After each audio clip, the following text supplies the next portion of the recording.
Para toda persona que desea materializar, hay un aspecto o un secreto fundamental que tiene que existir en sus visualizaciones, en sus meditaciones, en su proceso de manifestación para que eso ocurra. Y ese secreto tiene muchas facetas o atributos que pasan en simultánea si la persona entiende ese secreto o esa fuente. Y de eso vamos a hablar. ¿Dónde encontramos ese secreto o esa fuente para poder explicar? Vamos a ver el primer verso del primer capítulo de Bereshit Rabá, que es el Midrash de Bereshit. Para aquellos que no sepan qué es Midrash, voy a decir algo muy rápido para que entremos en contexto, y es que cuando estudiamos Torah hay cuatro niveles de entendimiento. El primero, el de abajo hacia arriba, sería Peshat, que es cuando uno lee la Torah literalmente lo que dice. Por encima de este está Remes, que es el valor numérico de las frases, de las palabras, de cómo a través de cada palabra o cada letra o cada frase o grupo de palabras puede haber un valor numérico y cómo esos valores numéricos juegan. Eso sería el remés. El tercer nivel, que sería este, es el darash y es historias o midrashim que explican aspectos que no aparecen en la Torah y la complementan. Y el cuarto nivel es el Sot, que habla del Hokman Istara o del conocimiento oculto, la parte más esotérica de la Torah. Hasta el momento en el podcast La Antesala del Poder, en el canal de La Antesala del Poder, hemos visto prácticamente todos los aspectos menos el Midrashim, o lo hemos tocado muy por encima. En este momento vamos a hacer algo muy especial porque es la primera clase de Midrashim que vamos a ver y pues déjenme saber si les gusta para que podamos ver o seguir viendo más de estos aspectos o si no, seguimos en el Hokmanistara. Ahí sí queda a decisión de ustedes en los comentarios o me pueden contactar directamente y me pueden decir. Bueno, pero no nos alarguemos más. Empecemos directamente con el verso porque es un poquito largo y pues la idea es intentar verlo todo. Solo con este verso puede salir muchísimo. El verso inicia diciendo que Rabbi Oshaya, el grande, empieza diciendo un verso de Mishle o de Proverbios, del capítulo 8, el verso es el 30. Aquí lo traducen como yo estaba con él como un amón, un placer día tras día. Si vamos al original que aparece acá, dice Beye, Etzlo, Amon, Beye, Shashim, Yom, Yom, Begar. Que sí, no es que esté mal la traducción, pero hay un nombre de Dios que aparece dos veces acá, que es el Eye. Y este nombre de Dios, Eye, Aleph, Kei, Yud, Kei, es el que tiene que ver con el potencial de las cosas, lo que podría llegar a ser. Ese que aparece en la Torah que normalmente se traduce como el yo soy el que soy. Una traducción también correcta es yo seré el que seré. Y tiene que ver con el tal como tú veas la vida, así yo voy a ser para ti. Pero también tiene que ver con el potencial de lo que podría llegar a convertirse una persona. Entonces aquí aparece dos veces. Y dice Veye, porque el solito valor numérico de Eye es 21. Aleph vale 1, Hei vale 5, entonces 6. Yud vale 10, Pan 16 y Hei vale 5, 21. Pero como tiene la letra Vav, esta letra vale 6 y hace referencia a las 6 emociones del árbol de la vida de Seir Ampin, prácticamente nos está diciendo que la emoción acompaña la visualización del potencial. Entonces, la emoción tiene que ser congruente con esa visualización del potencial. Y si vemos 21 más 6 da 27, que es el valor numérico de Zag. Y Zag traduce puro, es decir, que esa idea o ese potencial es algo puro y cuando yo vibro en esa idea o en ese potencial, hay pureza. No existe ningún aspecto de bien o mal ahí, es simplemente un potencial que yo elijo, o que yo elijo. También habla de Amón, Aleph, Mem, Vav, Nun, que tiene valor numérico 97. Y aquí nos va a explicar qué es eso de Amón, porque esto de Amón es el secreto que nos permite materializar. Tenemos que tenerlo siempre en todo el proceso de materialización, o si no, sin esto no va a pasar. Por mucha emoción y por mucha visualización, tiene que existir. Y aquí nos va a explicar más adelante qué es eso. Entonces dice que Amón significa, el verso continúa diciendo, Amón significa el cuidador del niño. También significa cubierto, también significa oculto, y algunos dicen que también significa grandeza. Comenzando con la parte del cuidador de niños, en Bamidbar o números 11-12, dice que como un cuidador carga a su niño en brazos. Y si uno se pone a mirar de la forma en la que normalmente funcionaban, en especial en la época que se escribió esto o que se hablaba de esto, las madres tenían un parto y ese bebé era puesto sobre el vientre. Y el bebé, cuando como era cieguito, se guiaba por el olor y él mismo se arrastraba porque había un olor que le resultaba familiar y buscaba ese olor. Ese olor era algo que emanan los senos de las mujeres y que huele a lo mismo que él tenía en el punto donde estaba cuando estaba dentro del vientre de la madre. Entonces él busca esa fuente y desde ese lugar, desde los senos, es donde sale la comida que alimenta al niño. ¿Quién sería la mamá a nivel metafísico? Sería el mundo de creación, sería esa parte intelectual. ¿Y quién sería el papá? Pues sería el mundo de emanación, que tiene que ver con la visión rápida del todo, de todo lo que estoy viendo y de la intención con la cual estoy viendo. Es decir, si una persona es músico y se le ocurre una melodía, esa melodía que se le ocurrió o que le llegó a la mente es el papá. Pero si ese músico solo sabe tocar piano, lo que hace la mamá, o sea, ese mundo de creación, es coger toda esa melodía y descomponerla para que pueda ser tocada en un piano. Puede que hubiesen en su mente cuando escucha la melodía más instrumentos, pero si él no sabe tocarlos, únicamente va a buscar las notas del piano para poderlo manifestar, porque la mamá lo que hace es eso, descomponer la gran idea para que sea afín a la realidad física de la persona y que esa persona sea el canal de manifestación. Entonces la mamá cuida al niño en brazos y uno tiene que ser cuidadoso con esa idea. Ese gran potencial que yo estoy eligiendo para manifestar, si yo fui el que lo vio, significa que yo soy la persona capaz. O sea, tengo que tener certeza total de que soy la persona capaz de materializar eso. Porque si no, eh, pues básicamente no me hubiese llegado. Es decir, si una idea me llega a mí, es porque yo tengo la capacidad de materializarla. Si no, no me llega. El universo no permite que me llegue esa idea. Y también hay que saber de que probablemente yo no soy el primero que le llegó esa idea, porque cuando a mí me llega una idea, yo me estoy postulando como candidato de manifestación de esa idea. Sin embargo, si yo dejo que la idea esté ahí, nunca hago nada por materializarla, pierdo el derecho exclusivo, porque antes tenía el derecho exclusivo, solo me llegó a mí, nadie más lo sabía para que yo lo materializara, pero si no lo hago, pierdo ese derecho exclusivo y le permito el acceso a otras personas que también tienen una capacidad similar o superior o inferior a la mía, pero tienen una capacidad similar para manifestarla, para que eso pueda existir en el mundo. Entonces, si esa idea me llega y empiezo a pensar en formas en las cuales yo, desde mi posición, desde quién soy, desde lo que sé, desde lo que tengo, puedo manifestarla únicamente desde un plano intelectual, estamos hablando claramente, significa que somos esa madre y tenemos que ser cuidadosos de ese niño que hasta ahora se está gestando. Y ese niño es la emoción. Ese niño es la emoción, porque después de que está esa idea y ese mundo creativo, ese proceso creativo, se crea una emoción. Por eso es que dijimos que la visualización o la visión de ese potencial, eso que podría existir, todavía no existe físicamente, pero podría existir en todas las posibilidades del todo, tiene que estar acompañado de la emoción, porque lo crea esa emoción. Y esa emoción es lo que nos hace sentir bien, pero ya vamos a ir para allá. Entonces continúa diciendo que Amón también significa cubierto, porque en Lamentaciones 4:5 hay el capítulo 4, verso 5, hay un verso que dice, estos cubiertos en escarlata, aemunim, aquí ya lo pone en plural. Es muy significativo que hable del escarlata, porque el escarlata es ese rojo que hace referencia a Geburah. Y Geburah es el deseo. Y es un deseo que cuando entre más grande sea, más disciplina, más fuerza y más movimiento nos genera. Es decir, si nosotros no tuviéramos deseo, bastaría únicamente con pensarlo y ya. Porque de hecho cuando uno piensa en algo que es ese potencial, no sé, esa chica que te gusta, y te imaginas la cita con ella, el beso y demás, y solo pensarlo ya te genera placer, pero eso no existe.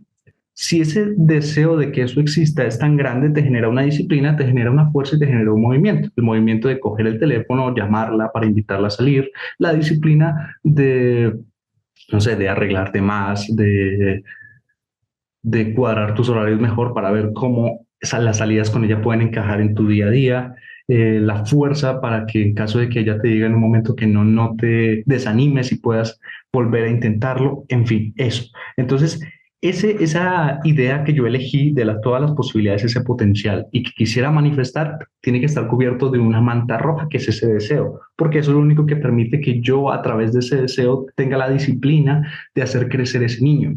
Esa pequeña emoción que está surgiendo tiene que ser alimentada continuamente como un niño. El padre y la madre cuidan de él para que en un momento el niño crezca y pueda valerse por sí mismo porque es una inteligencia propia. Es decir, que la emoción que se genera inicialmente es inmadura, está en crecimiento y la idea es acompañarla para que ya pueda funcionar por sí misma. Entonces, por eso hay otro aspecto.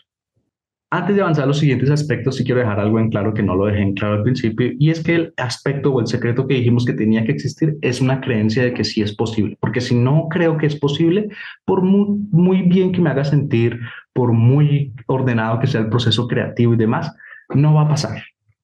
No va a pasar, tiene que haber la certeza de que, la fe o la certeza de que eso va a pasar. Esa fe, uno de sus aspectos tiene que ser el de cuidarlo, cuidar la idea o esa nueva emoción que se genera. También esta parte de cubrirlo con deseo, para que a través de cubrirlo con deseo eso me genere la disciplina de alimentar esa emoción para que cada día crezca, porque las emociones son el mundo de formación, es decir, lo que le da forma para que eso pueda existir físicamente. Continúa diciendo que Amón también, en el verso continúa diciendo, Amón también significa oculto, por un verso que aparece en el Megilá de Esther, en el libro de Esther, en el capítulo 2 verso 7, que inicia diciendo que él era Omen Adasá, Omen porque se escribe igual que Amón, Adasá, pero si vamos a la traducción de la Biblia judía ortodoxa, miren lo que dice, en ese verso 7 dice, y él crió o trajo a Adasá. Adasá se traduce como su mirto, pero aquí, cuando hablan de él, están hablando de Mordejai, que era el tío de Esther. Y dicen que Adasá, que es Esther, era la hija de su tío, porque ella no había conocido a sus padres, a su madre. Es decir, Esther, que podrían llamarse aquí como Adasá, ella nunca tuvo un padre ni una madre. El que se encargó de ella, de criarla y de estar con ella, fue Mordejai, que es como el héroe de la historia de Esther. Esther no se llamaba Esther, creo que se llamaba Adasá, sino que le pusieron Esther porque las letras que escriben la palabra Esther también escriben la palabra Aster, que es oculto. Y ella se ganó, ¿cómo explicarlo? La historia, para así dejarlo muy rápido, es que el rey Asuero o Ahasverosh era el rey de Persia en ese momento, y era un tipo tan rico que hizo una fiesta durante 6 meses con el tesoro de su corona, solo para mostrar su poderío. Y en esa fiesta, como estaba tan borracho, en un momento, como las mujeres y los hombres estaban separados, mandó llamar a su esposa hasta donde él estaba con todos los hombres y que llegara desnuda. La esposa se negó, lógicamente, y como desacató la orden del rey, él mandó matarla. Ya cuando se acabó la fiesta y ya no estaba borracho, se dio cuenta de eso y los consejeros le dijeron, uy, ¿y qué tal si hacemos un reinado? Porque bajo su mando habían como 170 naciones, un reinado de belleza con las mujeres más lindas de cada nación y tú eliges a tu siguiente esposa. Esta chica Esther ganó ese reinado porque cuando se presentó ante el rey tenía un recato tal que estaba oculta completamente, no la podía ver. Entonces eso como que le llamó la atención y por eso la eligió. Y asimismo tiene que ser nuestro deseo, nuestro potencial, tiene que estar oculto. ¿En qué sentido tiene que estar oculto? De que cada persona que tenga acceso a él, solo su mente y su pensamiento, su percepción sobre eso que estamos haciendo puede impactar ya sea positiva o negativamente. Es decir, no está mal contarle a la gente las ideas que uno tiene si uno entiende de que esa persona lo único que tiene es la mejor intención en su corazón hacia nosotros. Pero si se lo contamos a gente que la envidia, el odio, lo que sea, es lo único que saben percibir, pues te van a dañar la idea y ese potencial puede terminar dañado. Entonces hay que tener cierto nivel de hermetismo con el potencial que yo elijo vivir para que a través de cuidarlo llegue un momento en que ya pueda mostrarse por sí solo, pero porque ya existe. Entonces, la certeza también tiene que haber un nivel de ocultismo, entre comillas, para que se cuide. Y hay un último aspecto del cual hablan acá que dice que Amón también significa grandioso, por algo que aparece en el libro de Nahum, el capítulo 3 verso 8, que dice de que eres mejor que la ciudad de No Amón, así aparece, que es la ciudad de Alejandría, la cual está localizada entre los ríos. Y bueno, si vamos a la traducción del hebreo, dice que esa ciudad, pero la traducción de hebreo la toman como te ves, pero si uno ve cómo está escrito originalmente, dice Mes Alexandría, porque están hablando de Alejandría, y era esa ciudad que tenía todo el conocimiento reservado, sí, era una ciudad de conocimiento y estaba rodeada de aguas, y el agua es Torah, es decir, que entendía las leyes del universo. De hecho, al final del verso dice, sus aguas eran su hokmah, eran su conocimiento, era su sabiduría. Y aquí lo que pone, o el hecho es que lo pones como, te estás comparando con esa ciudad sabia, también entendiendo de que el agua estaba rodeada de agua, el agua también es emoción. Como de donde surge nuestro potencial es del mundo de emanación, ahí eso es sabiduría pura. Y son todas las posibilidades que existen. Yo lo elijo y después tengo que entender que eso es como una plantica que tengo que regar con agua continuamente para que vaya creciendo. Es ese hijo que tengo que alimentar todos los días, tengo que cuidarlo para que en un momento ya pueda subsistir por sí mismo. Entonces, hay que alimentarlo continuamente con nuestro potencial, con cosas que sean afines. Es decir, si mi potencial es crear un negocio exitoso en la industria de la comida, por ejemplo, pues continuamente tengo que estar viendo historias de personas que ya tuvieron éxito ahí, tengo que estar viendo cosas que tengan que ver con la industria alimentaria, de restaurantes, etc. Y a la vez tengo que estar metiéndole la certeza y emoción de cómo sería mi restaurante. Eso es lo que nos dice y eso es lo que hace que sea grandioso. Pero también lo que hace que sea grandioso es que yo sea así como lo hizo Mordejai con Esther, que no era el padre ni el hijo, que no era el padre ni la madre de Esther, que también la cuide y la ayude a crecer. Entonces tenemos todos esos aspectos que simplemente si yo tengo certeza y confío verdaderamente en que yo soy capaz de materializar o manifestar eso, si tengo esa certeza, automáticamente voy a cuidar de mi idea, automáticamente voy a cubrirla con deseo, automáticamente voy a mantenerla oculta de cualquier interrupción o energía negativa y voy a ser grandioso para que esa idea también sea tan grandioso como yo. Entonces, eso. Y ya para terminar, habla de uno o dos aspectos más. Dice, otro asunto, Amón, o las letras que escriben la palabra Amón, también escriben la palabra humano, que es artesano. La Torah dice que la Torah, fue la herramienta de diseño para el santo bendito sea él.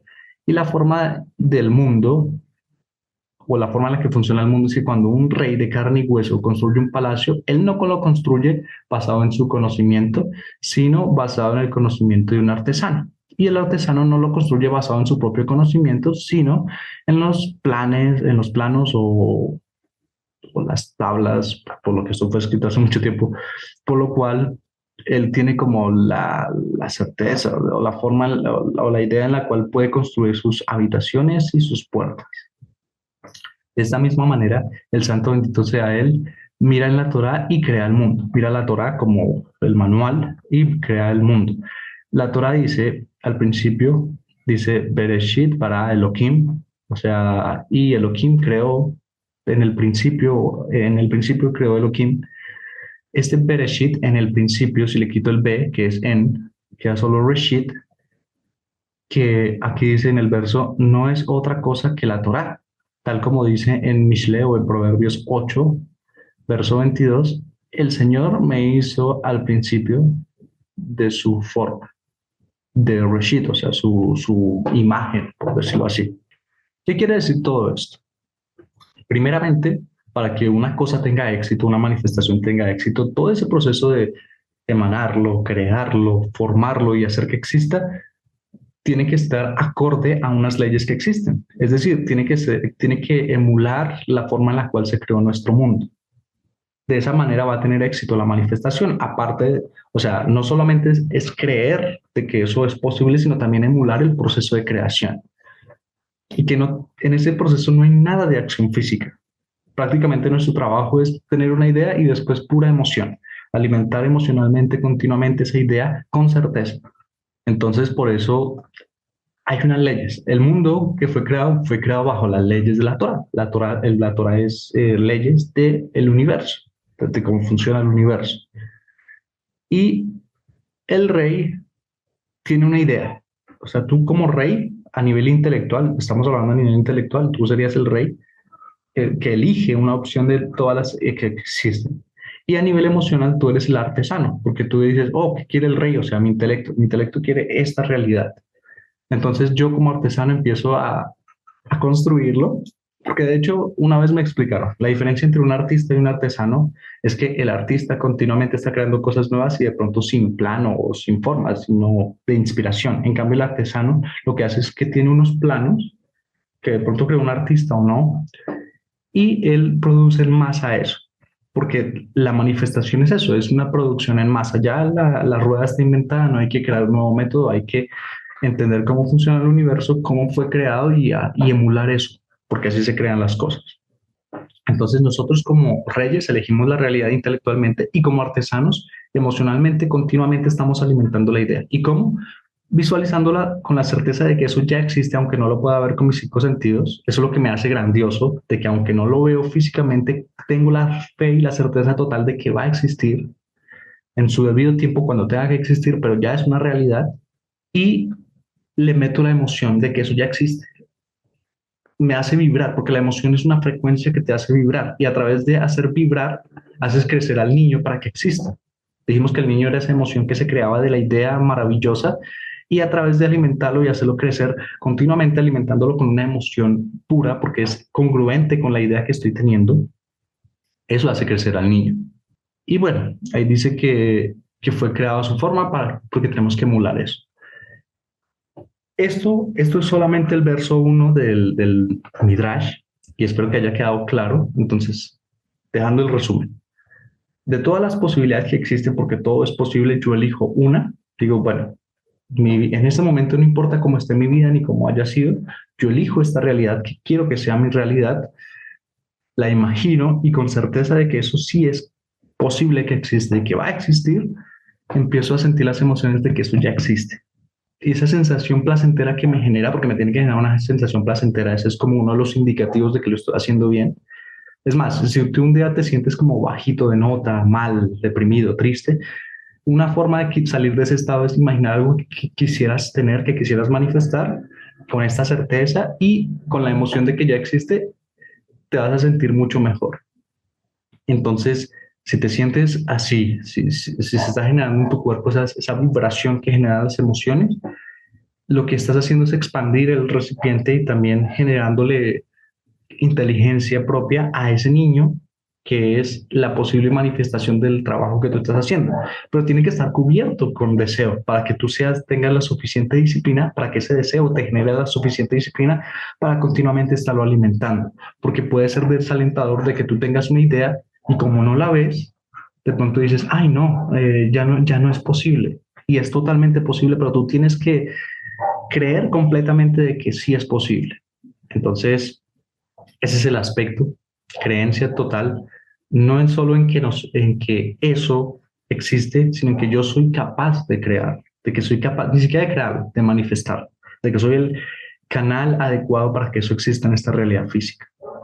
¿Y cómo tengo esa certeza? De que si me llegó la idea a mí, es porque el universo confía en mí. Entonces, con esto terminamos. Solo me resta decirte que en la descripción vas a encontrar un enlace hacia el grupo o sea, la comunidad que estamos formando en la antesala del poder. Puedes unirte ahí, ahí estamos compartiendo más información para que aproveches las fechas importantes y también para que crezcamos como comunidad. Cualquier comentario, cualquier pregunta, estaremos pendientes. Muchas gracias. Espero que materialices todo lo que tú deseas en tu vida.